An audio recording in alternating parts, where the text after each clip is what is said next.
You done had a legendary run. Oh, good look. You still at it. Man, that's what I'm saying. I feel like this the one that really count right now. Mm. You know, this the one that everything else was just fun and learning experiences. Now it's like, all right, what we really gonna do with it to build legacy? Once again, it is an honor, privilege, and a pleasure. Class is in session, and today's instructor, expert, architect of independence. I mean, he's so many things, but I call him a philosopher for this generation, inspiring minds, an entrepreneur, a businessman, a mogul, the founder of Goodcompenny, and the pioneer of the backyard concert, from the backyard to the billboard, the one and only LaRussell. Jeez. That was an intro. Come on, man. Come on. You deserve it. I mean, like, I've been inspired by you since the day I saw, I think the first time I ever saw you do your thing was just you were at a radio station freestyling. And then it was so remarkable, you know what I mean? It was just like what you were saying, you know, I'm sure you know the verse or whatever, but it was like specifically about you talk your shit. Come on, man, always. Don't gotta worry about begging. I think I got to work on my phone. If you want me to just play it out loud, yeah. We outside with it? Yeah, let's do it outside. Maybe. Nice to meet you. Nice to meet you too. Take care. Why Have a good one. You coming down? Yeah.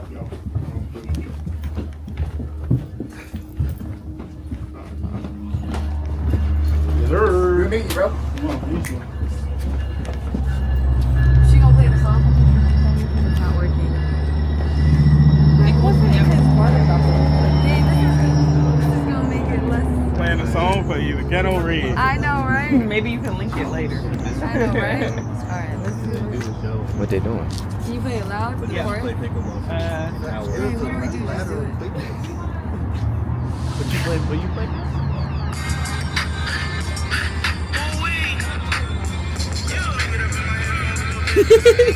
What's for the chorus, right?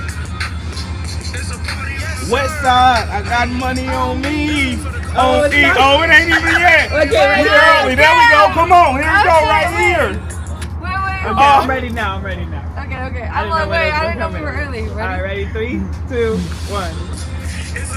Oh, it was too soon. I thought you was going back. Hold on. You want me to do the whole song? Wait, over? let me hear. Do the I'm chorus. gonna start right at the party chorus. on the Okay. left side. Yeah. All right, 3, 2, 1. I got money on me, on E, 100 on 3. Sheesh. Mike and Keys and LT. Yeah, they made it, but ain't made it Like me, the shakedown. I got the backyard popping, 30 hours in. Still dropping. Thank you. Love it. Y'all finna go for a ride now? Yeah. Yep. What car you be doing? He asked what car y'all. Chrysler sent us this Ram. This right here? Brand new, Oh, the yeah. truck. Hi. It's like their version of a Raptor. What is it? Like, what do you guys gotta do? I don't know. It's a big drive show, so they. So Big Drive is our car show. It's like basically a podcast within a car. Yeah. So you'll be in the passenger seat, Nick will drive, and then we have another vehicle that's rigged with cameras. So we'll shoot exteriors, and then there's cameras built into that car. Do you want to change your hoodie too, Russ, or no? Nah, that's all right. Let me just go grab Nick. We can't be in there with you? In the back? Do they go in with them or no? No. Okay. Why not? Or do you want to? Yeah, let them niggas hop in the back. That's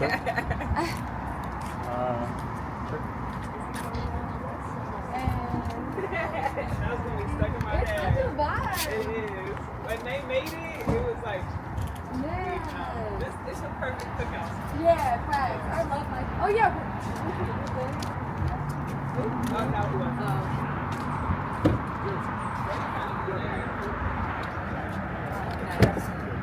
Alright, I don't think I'm gonna stay till y'all back. I love you. Thank you for pulling up. Good to see you too. We gathering in YN. Yeah. I'm dead. Bringing them weed. May 26th, 3 Yep. p.m. Yeah, I got Joey you. Stefano. Thank you, Timmy. So I like it.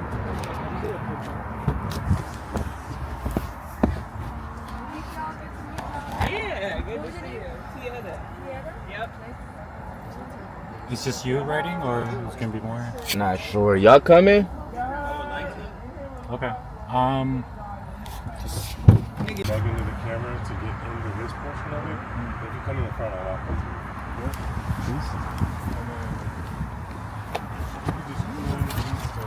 You can close that other door. You can keep that one. Can I give you this, Hirsch? Thank you. and he can swing my car around. Perfect. Nope, you can put it in my backpack in the front. So if you guys don't want to be on camera, best to be on this side.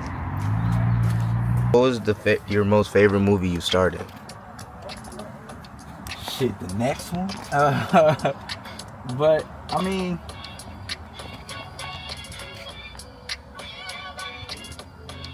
Shit, that's a hard question. I don't know, it probably... I mean, I guess it probably have to be Drumline.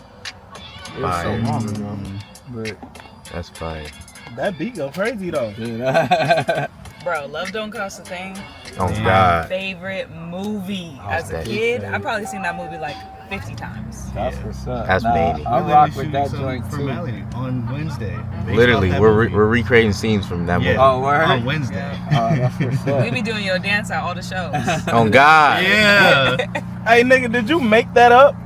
Or was there like a chorus? Well, You just nah, because I mean, when you watch the movie, the nigga in the thing was doing some shit, so I was just like, I'll just go do whatever he doing, but try to act like it's like a dance. So It worked. It worked. We be recreating that shit. is this shit electric? This is electric. That's Yeah, how it ain't crazy had no I just, roar. Like Yeah. it just clicks for me that like This is electric. That's why I've been thinking it this whole time. Like, I wonder what his favorite You movie said it was. looks slow. I was thinking a while now. Now I'm like, Nah. Hella. my favorite movie. Yeah. Yeah. You want another one of these? You want one, Nick? Nick, you want a mint? I'll take one. Appreciate it. Nigga, you call him just by his first name. My bad. Friends? My bad. You know, like it is his name. And you gotta call him by their Also, first I and be last watching name. how niggas move. Mr. Cannon? Saying somebody told him. Like nobody called Marshawn just Marshawn. But then why wouldn't he call Right. me? We do. Right. My bad. Sorry, just Right after. I was like, when you don't I would like Exactly. Exactly. All right. We riding around with Nick Cannon, bitch.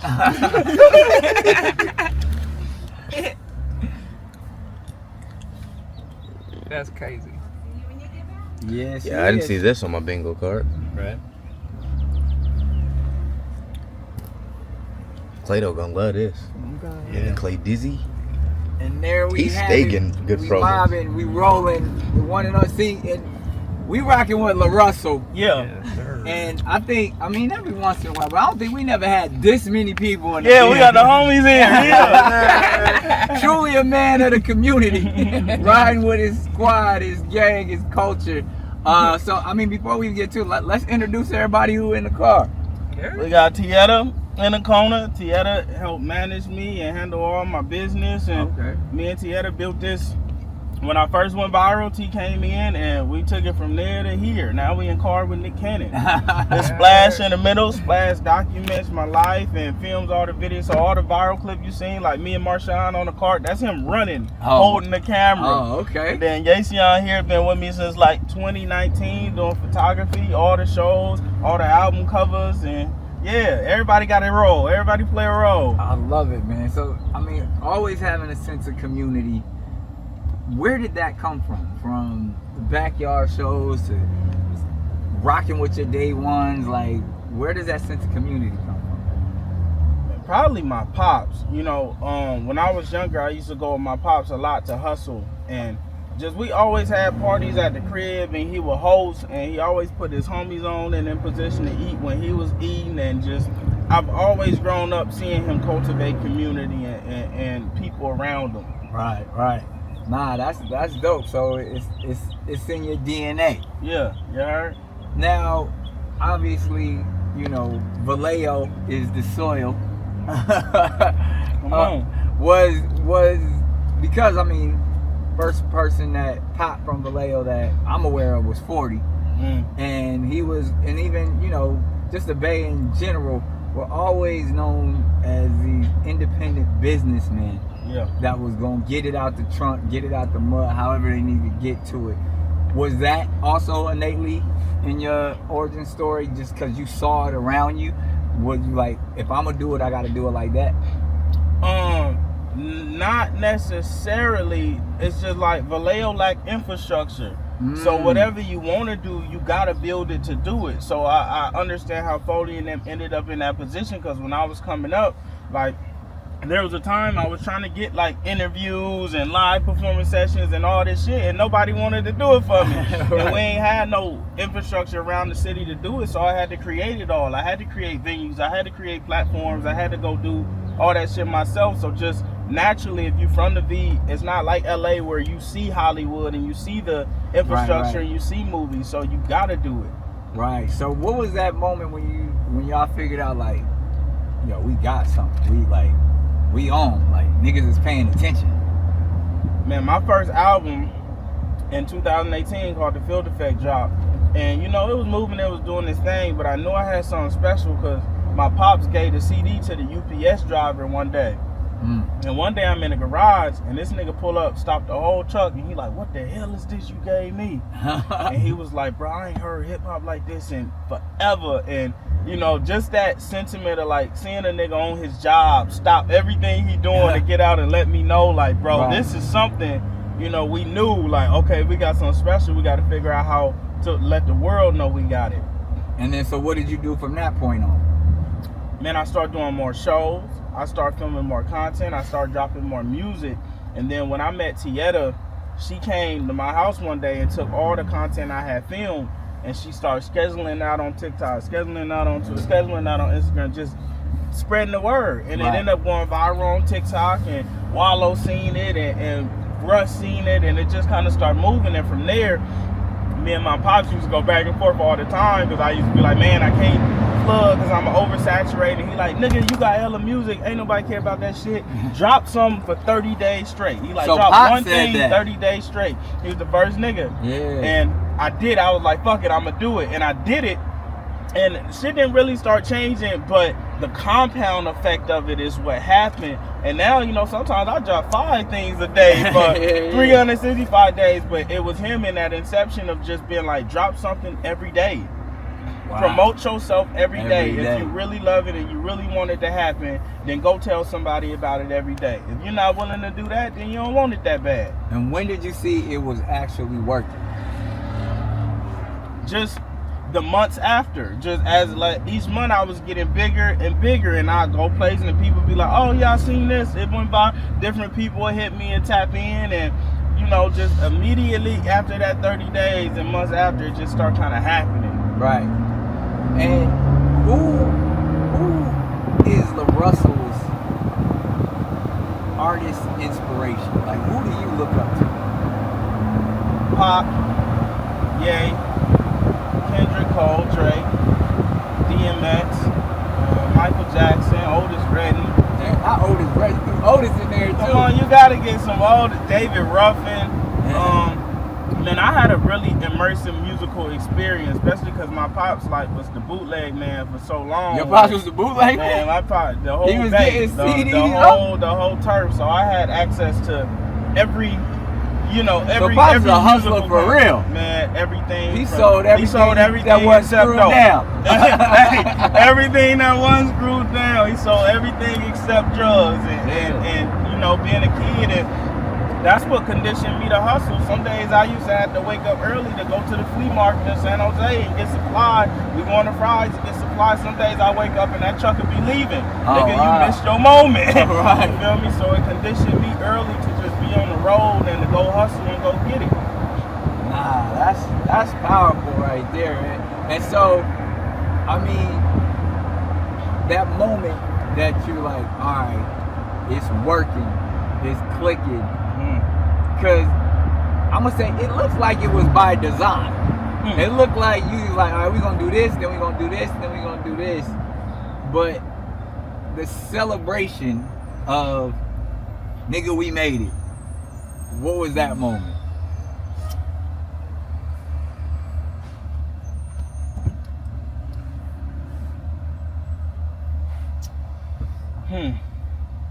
Like your first celebration, your first moment of like, we worked our asses off and we deserve this win right here. I would say my very first one was my first show.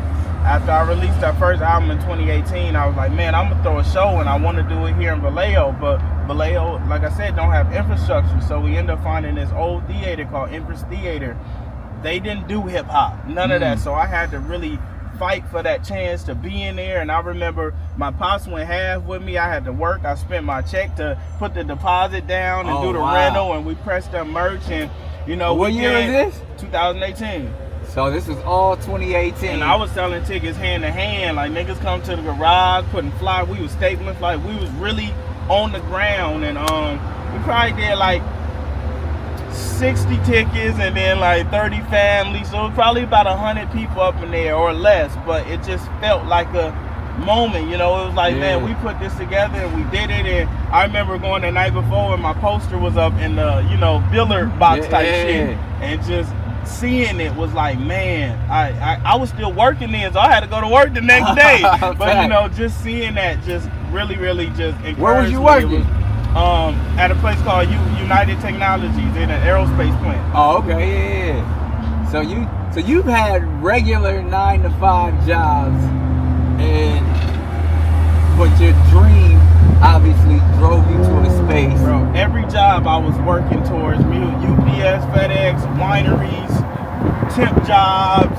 Yeah, but I was always riding. Like I used to be in the UPS truck on our route, and in between dropping shit off, I'm on my phone, just beats in the headphone, writing raps, you know. So you drove the UPS truck? No, I was a driver helper. I was like just for the Christmas nigga season. Shotgun. Yeah. Well, I used to hop out the truck, and I like learned work ethic. I learned organization. I would be in the back of the truck lining up boxes by address. So when they stop, I could just run and drop shit off, hop back in the truck. Like I was really get back to it. I was grinding. That's crazy. Nah, that's powerful, man. So the fact that you had that level of vision for yourself, no matter what occupation that you had to pay your bills with, you knew, I'm gonna even invest in myself to get to it. And that's like, I feel like, you know, that it makes it even fitting. Usually we be jumping in everything from Lamborghinis to old schools and stuff, but they always say you can tell the character of a man by his truck. If you ever had, because that means that's a working man right there. They always say a nigga in a truck got a job. Oh God! Hey, look at that nigga right. You know that nigga do something. Like, he gonna get it done no matter what. So, I mean, to me, you have that level of work ethic that where like you're not lazy, you gonna get to it. That comes from Pops too. Is that where your work ethic comes from? I would definitely say so. Like, you know, he had me. Like when he used to be, sometimes he'll go off to work or he'll go on a run and he'll be like, hey, take care of this for me. And I got to do the burner trays. And he like, I need 100 of these, I need 50 of these, I need 60 of these, label these. You know, in assembly, like, yeah, I would say that hustle came from there, just always been integrated in the work process. Wow. So, I mean, that's inspiring, right? Because obviously that's what the name of this show is. It's Big Drive. It's not that we just driving something big, but it's also talking to individuals that literally have a big drive. Like, what drives LaRussell on a day-to-day basis? Like, what inspires you to get up and keep getting at it each and every day?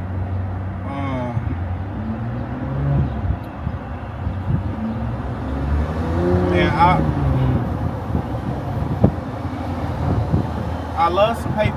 You know, that's one. I love touching some paper. But beyond that, I'm really passionate about seeing my visions come to reality. Like I don't like things just being a possibility in my head. I gotta see it in the real world.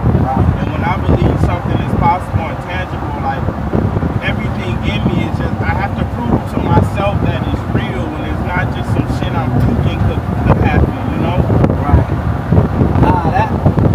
So I love to touch on two things. Like one, you like to manifest, like you gotta make it happen, which is super dope. But that first answer, I don't know if I want to hear you talk a little bit more about it because you don't strike me as an individual that's all about getting that paper. You know what I mean? Like, so where do you find your balance in? All right, yo, I'm just like any other nigga. Like, I want to touch some paper. I want to have the finer things in life, but I'm not gonna sell my soul.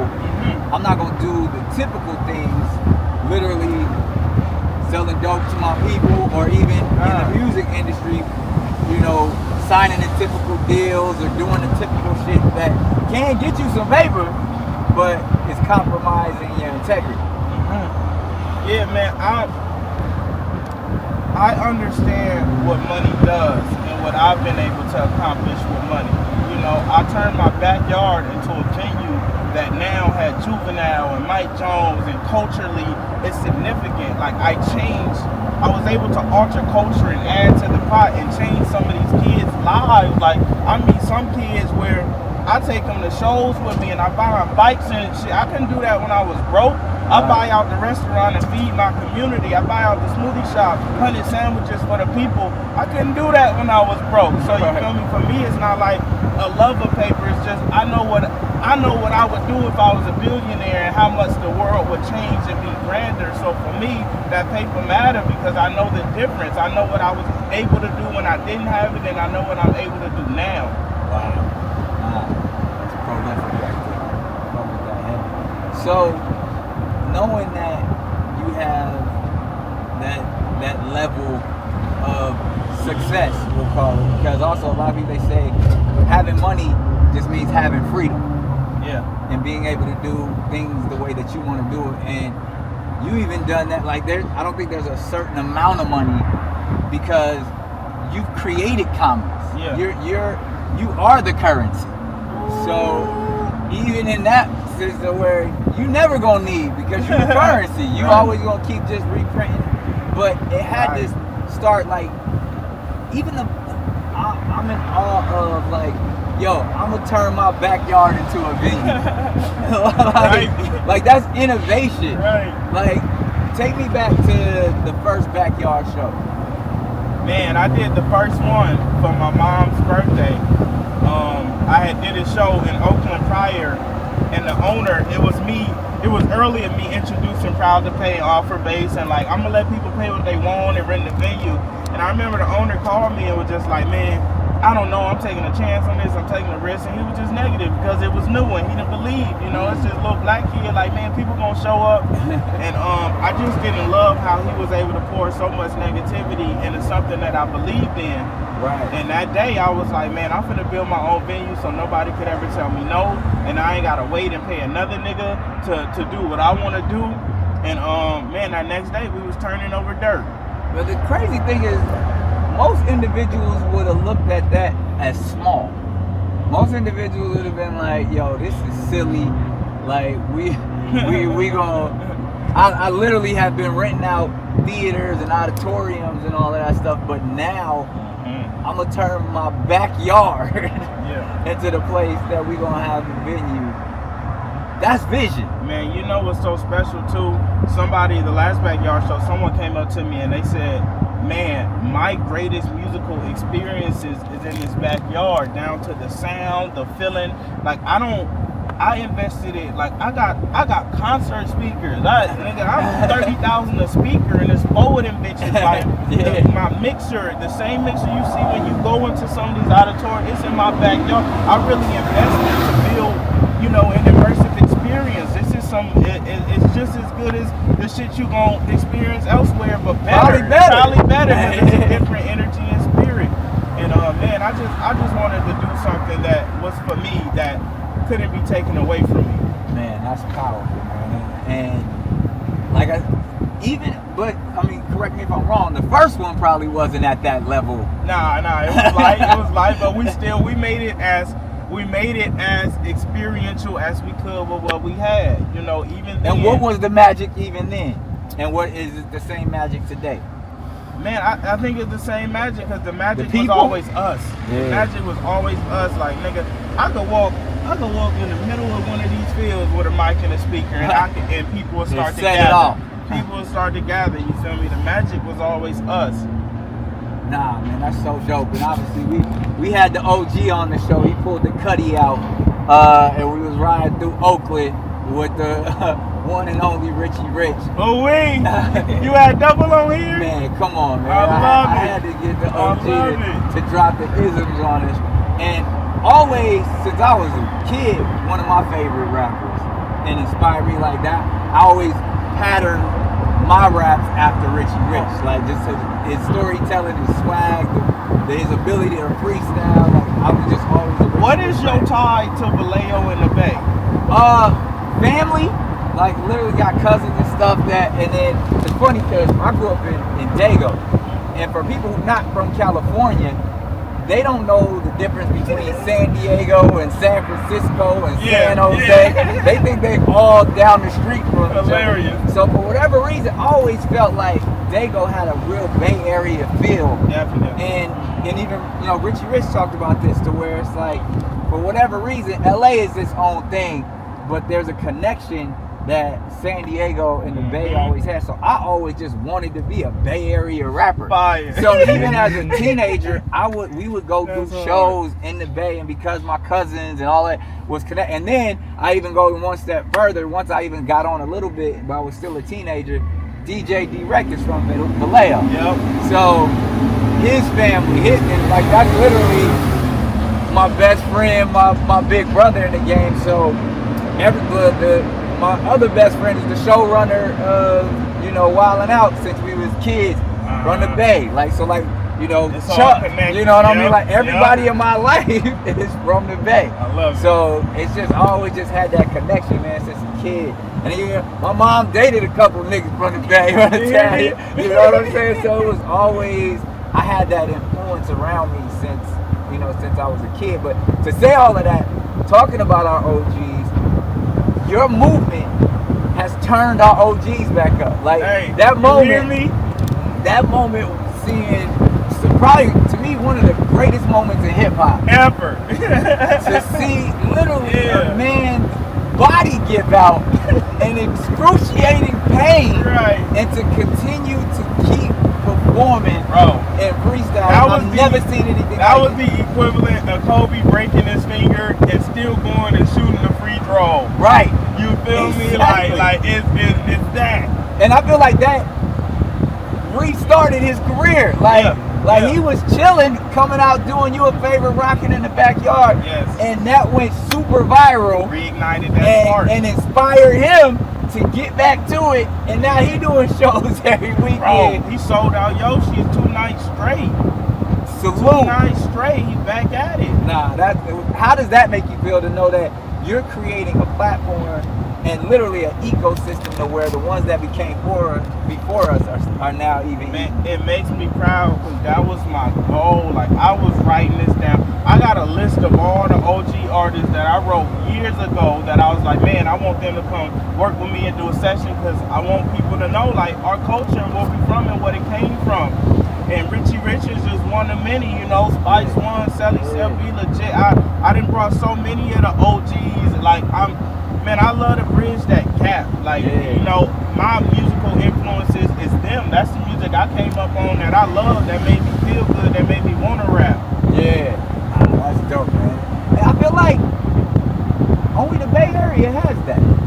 Like, they have an affinity for their own. Yeah. I think the West Coast in general, because we connected to the Bay, but we don't embrace our own the way that the Bay does. Yeah, right.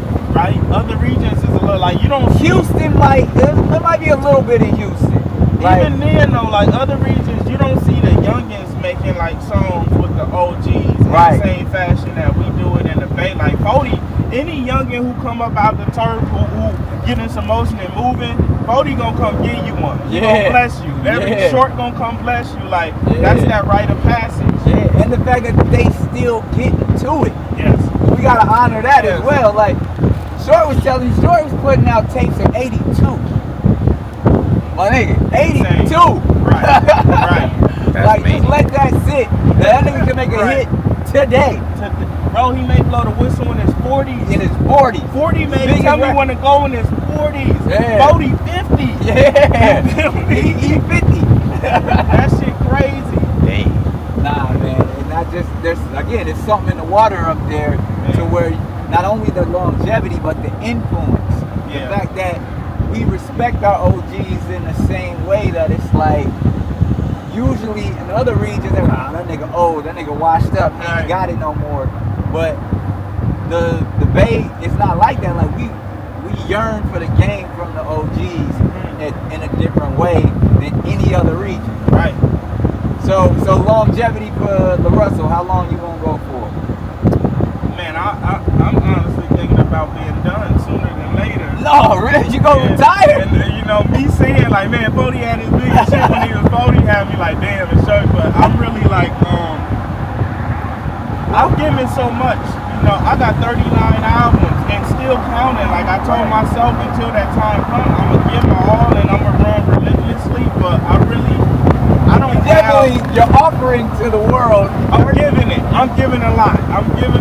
But what's next then? Because you're an innovator. You're taking it to that next level. What's next?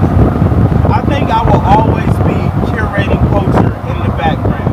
Okay. I will always be showing artists the way and building Disneylands and building infrastructure and building things for this ecosystem to thrive in a different way. I just won't always be front facing. You know, I don't have a deep affinity for fame. Talk more about that. Uh, do you see it as something that has hindered you, or you just never desired, or did something happen to where it put a bad taste in your mouth when it comes to fame? Man, all of the above. You know, all of the above. Like, I'm grateful for it, but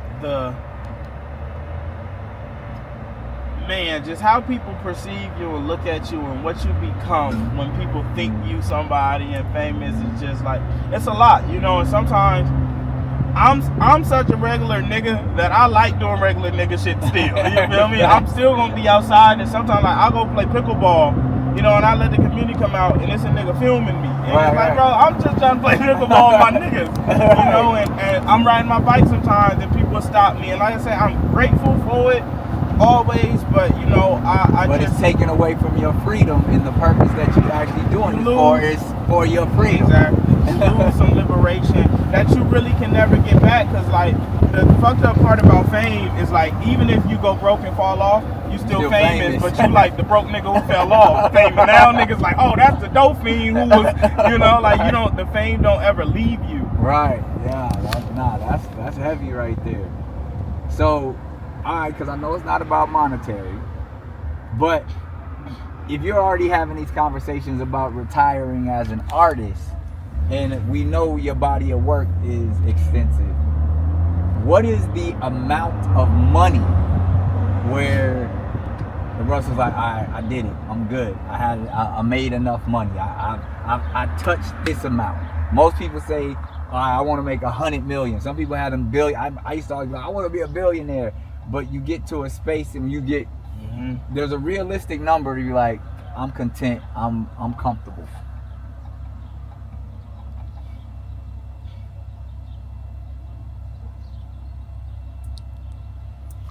Man, I truly don't even know. Never thought about it.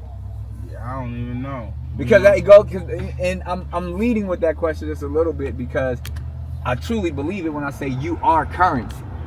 So it probably wouldn't be a monetary destination because I don't ever see you going without, because you're a creator. You gonna figure out how to be the currency that you need. Yeah, and I feel like with that, just naturally, like, I foresee me being a billionaire. Just like because of who I am and how I am, like, it just can't stop happening. You know, innovation can't stop. Like, it gets to a point to where it's like, bro, I didn't. World. You know, and it gets to a point where you can't really prevent that. You can't stop that. Like, your value becomes so high to people. Like my shows, bro, like, I have fans who come see me every show. You know, some artists you see once and you like, I'm done. But I, like, just this week while I've been here, I did 3 shows, and some niggas I seen 3 times. Wow. And they got a different show every time, and that level of currency, it just builds a certain kind of demand where people want to be around your human, and that just places like high value. So I really don't know. I don't feel like I'll ever, man, I don't know. So you ain't thinking about a number. I mean, I'd love to open my account one day and it said 100 million. Yeah. Or it said billion, but I don't think it's based around a number. It's really based around how I feel during the journey. So I want to take it back to the Bay for a second again, and tie all of this together, because you literally down the street from Silicon Valley. Yeah. Where billionaires are a norm, and innovators are a norm. Yes. And you rubbing shoulders with that energy on a daily basis. And even like, it's almost like we appreciate the art in which you're making, but as we talked before, your mind moves differently. You're on a different frequency, and it feels like you're on that Zuckerberg type frequency, that Bill Gates, that Steve Jobs energy of like, this person does not operate the same way that a consumer operates. Right. You know what I mean? Like, you know, you either a hustler or a customer, and you definitely. You hear me? You hear me? I'm definitely doing the service. Yeah. So, with that, and we talking billionaire ideas, and I don't want you, don't give me all the sauce, but what is the innovation that LaRussell is excited about? Is it technology? It's all of the above. It's things I've already put into the world. Like even like every label in the world has started to indoctrinate Even, and all these distros. Tell them what these Even artists, is for the few people that. So Even is a platform we created to go direct to consumer, to sell out the trunk again. Instead of having to rely on streaming, people could go straight to you and buy directly from you and pay whatever price they want. And you know, my first campaign on Even, we did $100,000 going direct to the fans, and it reminded people of like, oh shit, I don't have to wait and just stream. Right. I could provide value to my people, and then they'll support me direct. J. Cole got a podcast on Even now. Like, this is something that started when I was in my mama crib. Wow. that we innovated. And beyond that, What's TBA is the ticketing platform that I'm a co-founder in. We built that to do offer-based ticketing. That's a new way of niggas doing ticketing and selling that, you know, is able to compete with an Axis and a Ticketmaster that's monopolized the game. Yeah. We built our own that's black owned. That's dope. Outside of that, my cultural impact, like the shows I throw and the things I put together, no one else can do. I've had a show with Life Jennings, with Webby, with Mike Jones, you can't get that nowhere else. It's like 106 in Park. Like, if I don't throw it, you can go see them somewhere else and you're not going to get the same experience or show. And when you cultivating shit like that, it just builds I'm going to have a Coachella one day that's like culturally impactful. Like, you could go see them there, but it won't be like seeing them here with us, with our people, and how I build out the music and the set. And when you have that level of cultural impact, it just leads to capital endlessly, you know. So I feel like what I provide as a human is really what's going to take me to that status. And don't let a nigga start selling napkins and paper towels and home goods. Don't let me have my deodorant next to the natives and a nigga got a choice to choose me or a nigga they don't know. Yeah. You know, I sell basketballs right now because we've been giving Spalding and Wilson all the money. I don't know them niggas. Niggas know me. So it's like, if you gonna hoop and you gonna buy a ball, why not buy it from the nigga you know? Facts. Man, that's powerful and innovative. Definitely drives me. It's hard to inspire me, and you definitely. Nigga, you inspire us. Facts. So this obviously this is a show all about drive and whips and all of that. So we got to talk about that a little bit. LaRussell's first vehicle ever. What was it? An Infiniti i30. Okay. That you had a was real lemon. I was about to say that sounds like a nice car. Man, it was supposed to be. It was nice to me. And then I bought that car. I remember I went to the spot on Lemon Street. I bought a lemon on Lemon Street. But I bought it, and you know, I take it to the crib, and I told my dad, I'm like, come outside, I got a car. Nigga, I went to start that bitch up, it didn't start. My father looking at me like, nigga, are you retarded? Bro, I had to call the dude like, man, what the fuck? You got to send a mechanic up. And you know, it was my How much did you pay for it? probably like 3,500, I think. Okay, that's a decent Yep. amount of money. Yep. That, But it definitely should have started my for first 30. lesson, and like, you know, but that also taught me ownership because I owned that car, and when I ended up getting my car repossessed after that, I was able to still have that car to move around. I was able to sell it and get some capital, so it taught me an early lesson in ownership too. Yeah, you was on your love don't cost a thing. You was like had to, You hear had to figure out how to work on your own Oh car. God, nigga. Absolutely. All right, so and I usually the follow-up question to this, but I don't even know if that's how you move. Once you start touching paper, did you go buy a fly ass whip or you just I still don't have a car to this day. to this day? Yep. Tell me why. I haven't had a car since my car got repossessed. Really? Yep. Why? I don't really have a need. Mm. You know, and anywhere I go now, it's like a truck picks me up, you know, and that's how I kind of travel. Yes. Or the homies, you know, I get where I need to go. So I haven't had a need or anytime I get in a space of like, nigga, I'm finna go buy a car, I just laugh because it's like, bro, I could spend that money on something that's gonna make me so much more money. It just I don't know, I ain't there yet. You know, eventually I'm gonna get there. You gonna see you me think pull eventually up in something. you might? Yeah, it's gonna happen. Just now I'm not there. I need to hear the repossession story. Man, I walk outside, and this after I quit my job and everything, and I'm like, damn, you know, I knew it was coming eventually, but you know, you never anticipate that day. And I walk outside, and my car gone. What kind of car was it? A Mustang GT Coupe. Oh, okay. Yep. Fly And shit. I'm like, yeah, and I was proud. I finally bought that car, and I'm like, nigga, this is my baby, and you know, it meant a lot to me. I always wanted a Mustang, and I walk out, and I'm like, somebody stole my fucking car. Wow. And I'm just like, damn. I'm like, damn, I got a car, I got to make a police report.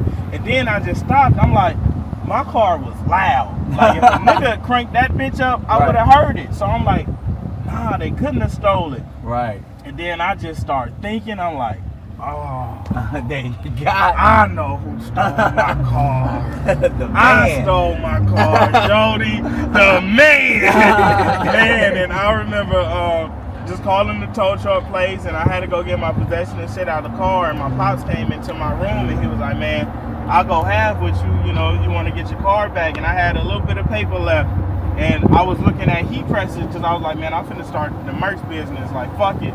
And I remember telling my dad, I'm like, man, leave that shit. I'm gonna invest into this music. And you know, that was one of the pivotal moments in my journey.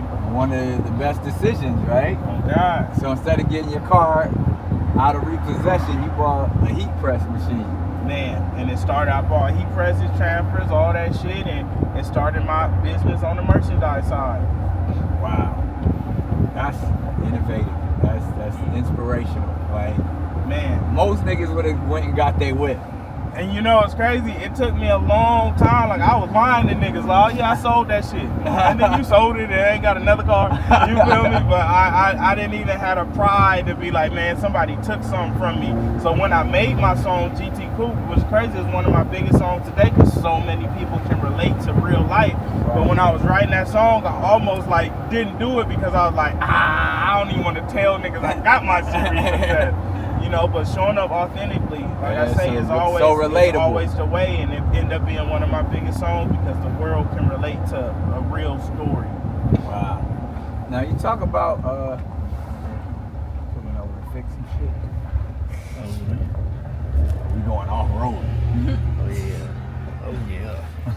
Turn it back around.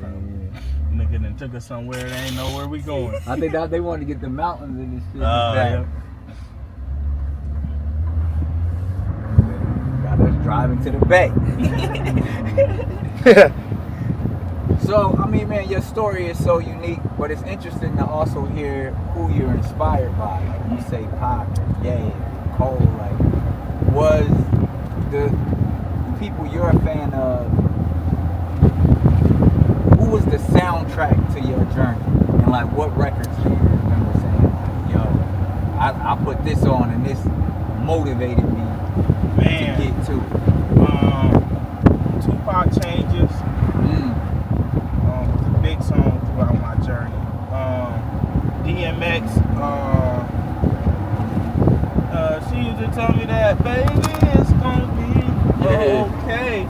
That Mike Jones, Flossin'. Really? Yeah, come on, man. J. Cole, Love Yours. Yeah. Michael Jackson, Rock My World. Really pivotal song in my time. I remember seeing that music video for the first time and being like, damn, like this is like entertainment. It's a movie. Like it just, you know, that shit enamor you as a kid. Like, you know, this is bigger than just songs and shit. Right, right. I was about to say, I would never thought you would have said a Michael Jackson record. Yeah, yeah. Michael Jackson played a big part in the journey. Like, you know, just seeing somebody take it to that height. Like I used to see videos of Mike and niggas see him and faint. Yeah. You know, like that's something you don't fully comprehend when you're young, but when you get older and you start living this life and knowing how much he had to go through and what he had to experience, and you know, they tried to take that nigga down, bro. They did several times. They did everything they could to make his life miserable. And even in the latter years of his life, you still seen him show up with a smile and show up with his grace and show up with humility. Yeah. Despite all they tried to do to bring that nigga down. Yeah, they used every trick in the book. Oh my God. They might as well just shot him. It's like, bro, just shoot the nigga in front of us. And, you know, like at that point, especially when you start trying to use children and kids and for somebody who was that passionate, who cared that much about the world, who gave that much to the world, it's just like, and that shit still happen today. Like I said, it's just it's easier for them today because they can send a nigga on LA Leaguers to rap about killing niggas, and we all like, he going. Right. Going where? To jail. It don't be making no sense, you feel me? Nah. And I used to be hyper complicit, but now I'm at a point in my life where it just, I don't even do, like, it's funny, we get in the studio sometimes with certain niggas, and I tell niggas, like, bro, ain't nobody dying in this song. Like, I don't want to be a part of that. Like, if we gonna do this record, let's talk. Like, you can talk about your life and get your paper and talking shit, but we not killing no niggas who look like us. Like, that's not cool to me. Yeah. Nah, and to make that stance, especially in today's climate, that's revolutionary. Man. Would you consider yourself a revolutionary in the same likes of the Pox and all of those literally willing to die for their culture? Man, definitely. Just because I don't see me reflected in the culture often. Like, it's very seldom I see an interview of a nigga who's speaking how I speak, and even in songs that's gonna rap about what I'm gonna rap about, who's gonna say the things I'm gonna say. Like right. I say, we just become a hyper complicit generation, even up to the OGs. Like, right, you know. So definitely, it's a lot of kids who they life are different and they think different and they want to be different due to them being a LaRussell fan. Right.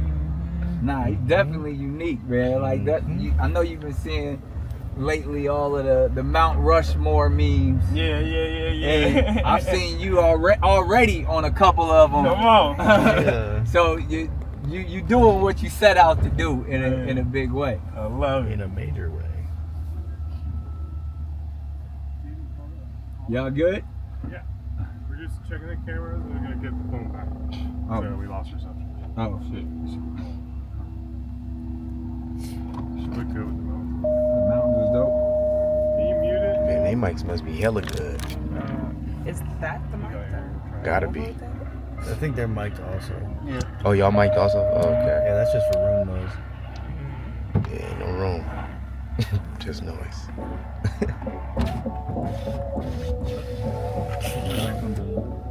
Oh, that thing. Still. It's still red. Yeah, it's still red.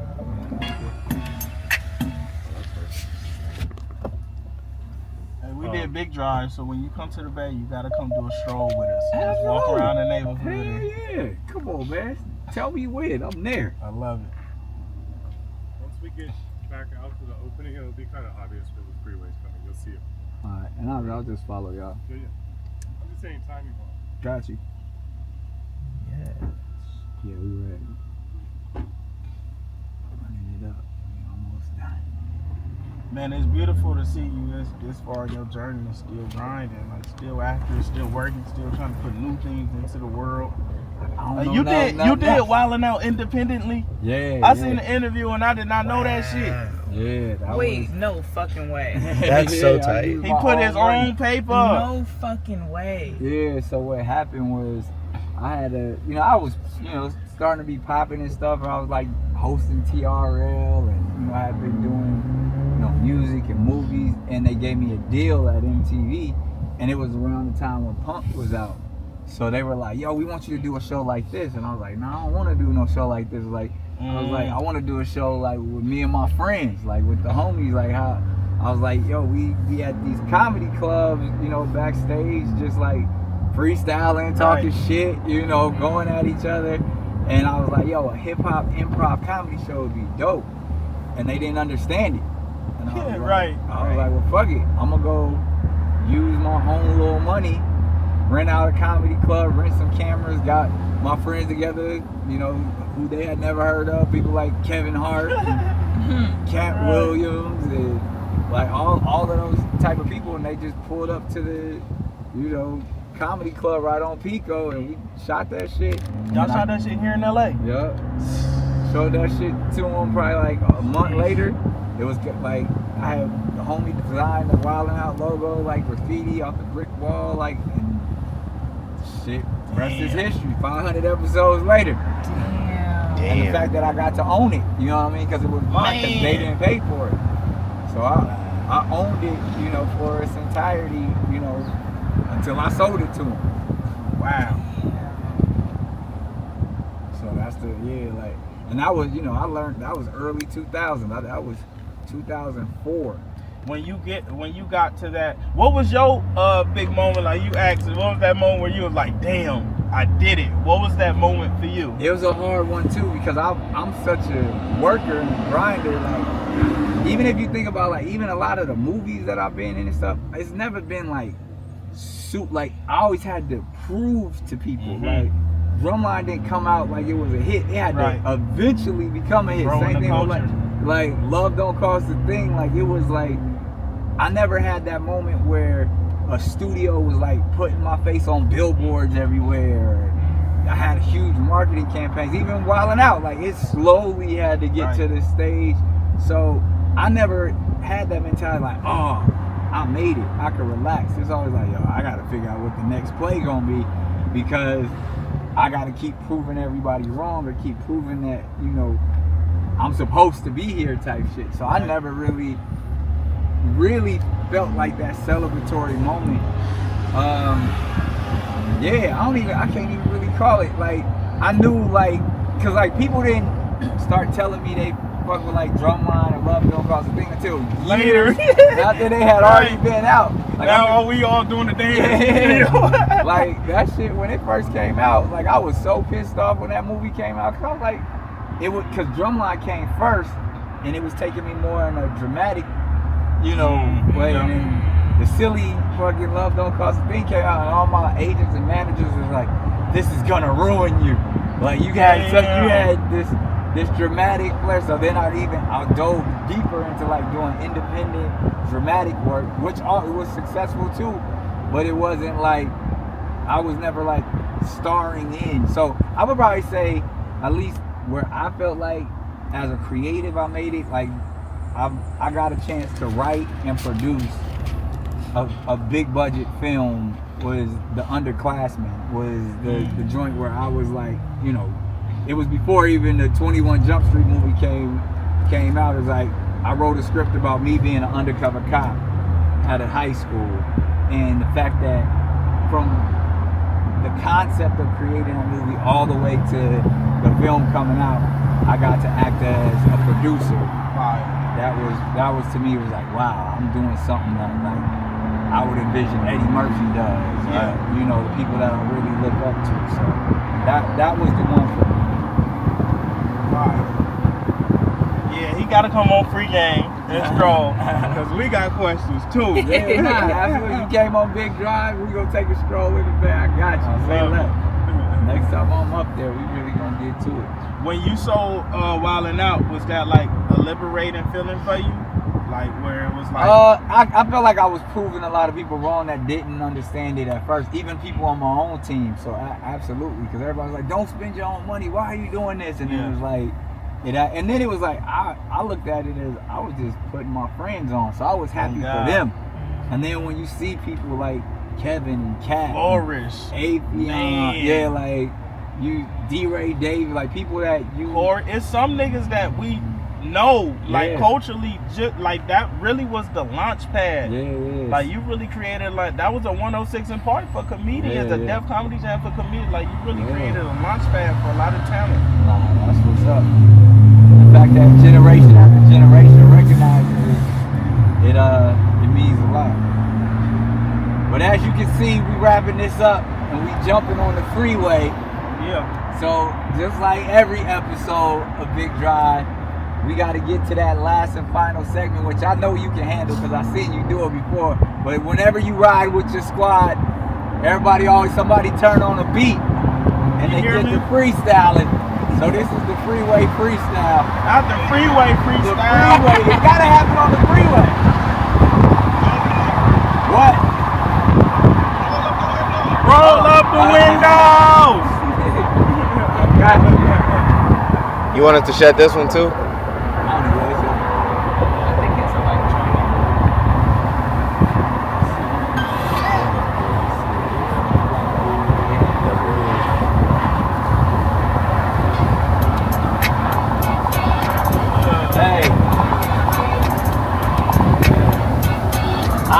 Get off. Get off. Get off. Freeway. Get off. Get off. We're Russell 100 now. Get off. Get Johnny. What we doing? Tell us something.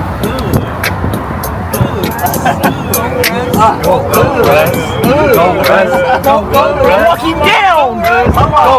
Walk him down. Run plays through every season. I serve it to you raw, but I'm seasoned. Believe me, sprinkle. Little bit of game on a bus. Go. Wanna buy us? Go. Skating like us. Go. Feet to the pavement. Was that an earthquake? It was. Did they bury me and make the earth shake? Ever seen 10,000 blues in the summer? Fuck 4 holes in the 4 runners. Commas is what I'm after on the day. Go get 'em. Nick Cannon, I'm getting it every day. Crazy. You think this round gon' stop? The greatest out the West says talk. I ain't gon' stop. I ain't gon' stop. Nobody D-block. I ain't gon' flop. I still check tags when I shop. I'm just a real nigga from the block. It's a On the block we get blocked. And everybody know that we won't Go stop. get 'em. I'm looking through my rear view for the cops. Yeah. We gon' turn up. We gon' hit the Go wall. get 'em. Go Nick. Go Nick. Go Nick. Go Nick. Go Nick. Go Nick. Go Nick. I'm outside. I'm getting to it. What else? I had to go to get through it. Go get 'em. I'm on. I'm rapping songs. Go get 'em. If you ain't got no cash, leave me alone. Give me. After this, I'm headed home. Headed home. Touchdown. I'm in the zone. In the zone. I ain't got 2 phones. Walking. Walking. Do it off the dome. Wipe him down. Wipe him down. Wipe him down. Wipe him down. Go get him, man. Wipe him down. On the fly, it's a fly, and everybody know it's Big Drive. Go get him. We gon' drive, let's survive, and we gon' get it like this one more time. Cause we done, yeah, you know we having fun. What else? One of the best ever do it, and it's something that do I it used to good. run an old school 68 cut. What else? Put out the window, counting duck down. Be popping, I hit the block. Cause I love my niggas. Nigga? I ain't Uncle Ruckus. Nigga? I ain't too good for niggas who ain't got What it. else? I grew up seeing hustlers, hoes, narcotics. Little Russ. Need antibiotics. Little Russ. No water. Aquatic. This carrot juice. I'm sipping hypnotic. The flows is addictive. The beats hypnotic. I'm on. I'm scoring. I'm hustling. I'm winning in life. I don't fuck with hoes that's dimming my light. I'm a billionaire, baby. You can scan that shit twice. Go. I don't even see your kids. Why would I take your advice? Before I ever let a fuck nigga play me, Lil Russ. I jump out of plane without a parachute. Lil Russ. Lil Russ. That was nasty. Classic, legendary shit right there. Yeah. Good company for real. Yes, Y'all see it. Big Drive energy, baby. That's how you do it for Russ. One of the best. Told you, only body I was fucking with that, right? On the same type level was Richie Rich. Oh yeah, double gonna go. Every Double time. gonna go. Nah, that was classic. You one of the best to ever do it for real. That was tight. That was it. Y'all added to it too. Yeah. That energy. That was fucking tight. He started rap. I forgot you be rapping on the show. Do a little something still. That's the thing. So a lot of people want to do this. I gotta at least start it off, but they don't know Get the energy right. Yeah. Then they be like, oh, he just gonna have fun with it. We'll jump in. But y'all do them roles so well because y'all have learned how to immersively involve you in the role. It's not like you playing what it's like you ever seen that interview with Dion where he like, nigga, you don't talk like that. He wasn't just talking, but y'all really immerse yourself. Like Steve is really him during Family Feud, which is what makes it, that. That's facts. That's real shit.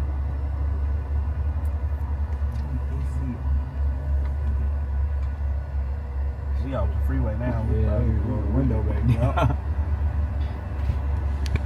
This whip is kind of dope too. Left them niggas.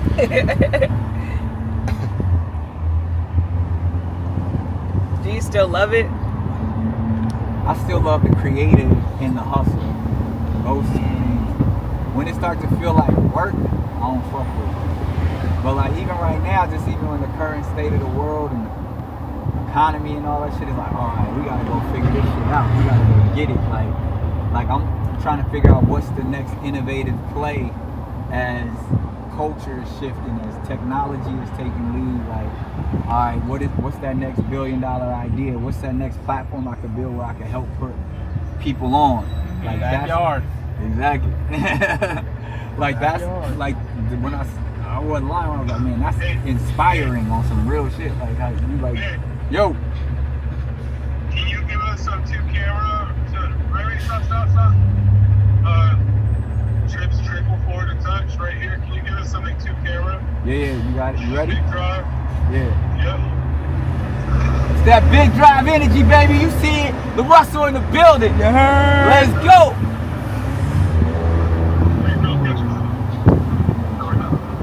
That would be a many backyard. If Nick hosted a backyard, even just like us televising it, bro. Like I'm bringing our legends. Like I put Juby with a live band, and I'm putting a choir with them. Like we never experienced hip hop in this way, and I'm giving people our classes. Like back then and flossing. Like if the world got to see it, like on a Netflix level, bro. Fucking gone. Yeah, that's crazy. It's the only place you could experience hip hop like that. Yeah. Tag me in. Tell me when. I'm there.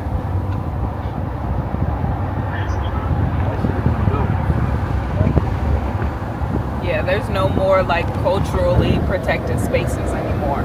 Yeah. Wilding Out is really the last of it. That's the other thing too. Like, I mean, I'm pretty sure you're already working on it, but like in the same way that like Dave Chappelle did the block party shit, where he documented it, where he was putting up, he would do that fucking big ass show with the Roots and all of that. But it was like, it was a dope ass documentary too. Like when you do the backyard, like, or have you done the backyard documentary yet? We doc every single one and get interviews and shit, but we really just need to put it in one big, Gotta be that. Yeah. And even like, I don't know, explaining it like the biggest one that you're gonna do or whatever that is, but like just showing the retrospective journey of it, and then like turning that motherfucker into a movie and really putting it in theaters. Like, cause it's a hell of a story. It's compelling. Right. You know what I mean? Like, and you got footage of it. So, right.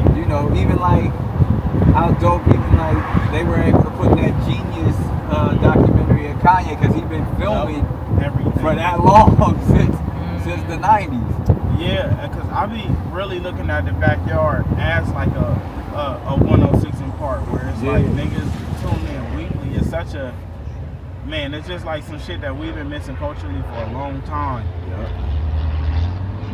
That's real. Backyard movie coming soon.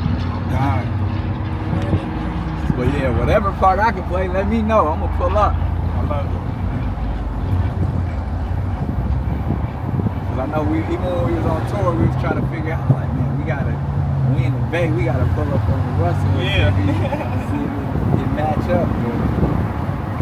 But we'll get it eventually. I was fire too. Just seeing been wilding out live and how many people just the way y'all able to activate culture, bro. Yeah. At this level is crazy. Bro. Niggas just selling tickets. Yeah. Filling up arenas for real.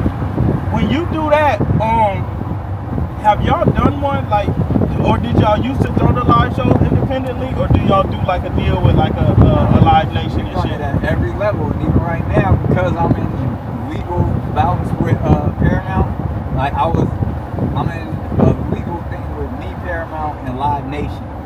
And even while they're doing their whole thing, we still be going to shows independently.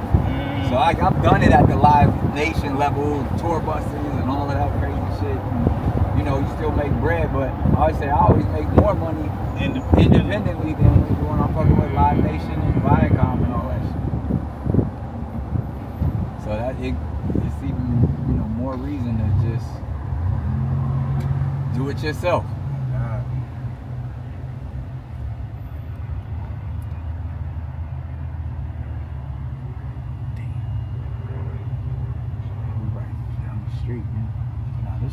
This was good, man. It was dope. We got to see you at a human level. Yeah. That's what it's all about. That shit got fucked up. Yeah. That shit happened right there. Oh God. It looked like somebody just drove by and took this shit. Yeah. So you said you headed back up top? Yup. You flying out of Burbank? Nah, we going back to LAX. Oh. We're gonna be back out here the end of next month. We got another backyard show. Six studios and then Ventura. Oh, okay. Shit. Pull up on me. Make sure got your line. Yeah, please. If you come, nigga, Yeah, I'm having you do gigolo with the choir. Yeah. That shit gonna go by. It's gonna be a moment. It's gonna be a moment. Hell yeah.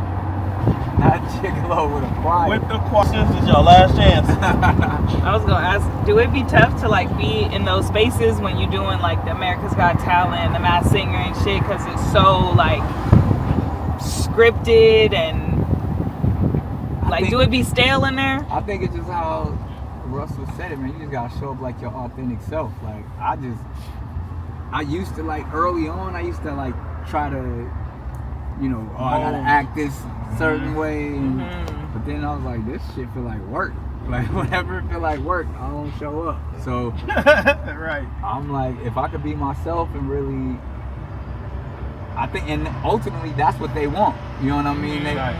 You got to know how to monitor yourself. Obviously, you can't pull up and be full nigga. Yeah, but they want you to be your authentic self, and when you know that balance, that's when they like, wow, he just does it with ease, and he has so much charisma. It's like, nah, just being myself. That's me. Right. Because everybody else is being stale and vanilla with it. So the fact that every space I've entered, they allow me to be me. So I ain't seen no problem with it as of yet. And then the few times where it has been like that, it's just shit ain't for me. This is what really fit.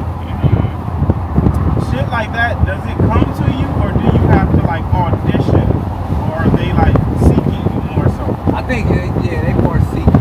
I think I never really like. There's always been, like even for like now Ryan Seacrest hosts Wheel of Fortune, and he probably making like 25-30 million a year doing that. They came to me like I was one of the people that they were talking about. So I'm at the stage where your agent campaigns for you. So it's like, I knew that, everybody knew Pat Sajak was retiring. And even when they talked about it, I was like, I can't really see me doing like Wheel of Fortune. And they told me the child was like, oh yeah, I could do that. Especially because it's like the amount of time, like he probably shoot that it probably take him maybe like 6 weeks out of the entire year. No. So you think about, and he probably do it like twice a year. So you think about 3 weeks, and you get $30 million for 6 weeks. Like, man, hell yeah, I can figure that out. Like, so those type of opportunities, the industry looks to like certain individuals.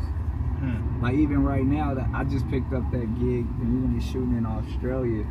Is that show? I don't know. It's called Lego Masters, but it's just like literally a show. It's like a family show about motherfuckers with Legos, but it's like Lego is $1 billion industry, and like toys, like that's the shit. Even like as my father brand is building, I'm like, yo, this would be a good look. And it's literally, I'm gonna be in Australia for a month shooting that shit, getting paid, you know, with people win the lottery. You know what I mean? Like, I got a month to play with Legos, you're gonna be giving me millions and millions. I'm in.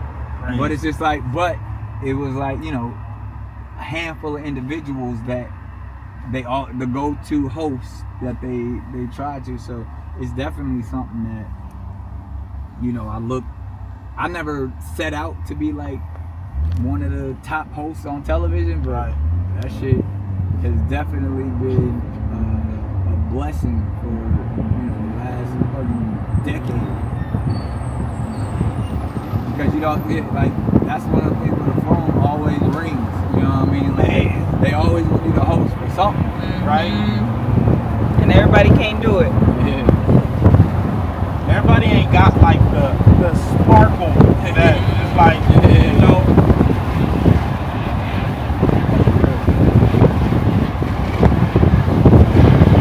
And even like now I'm at that stage where I be thinking like, shit, you could pay Ryan Seacrest $30 million fucking Wheel of Fortune, you can pay Steve Harvey $20 million for Valley View. Like, who was the niggas that created these shows? Right. Like, I'm like, I want to create my family. Just to host it? What you think them niggas getting? Just to host it? Yeah.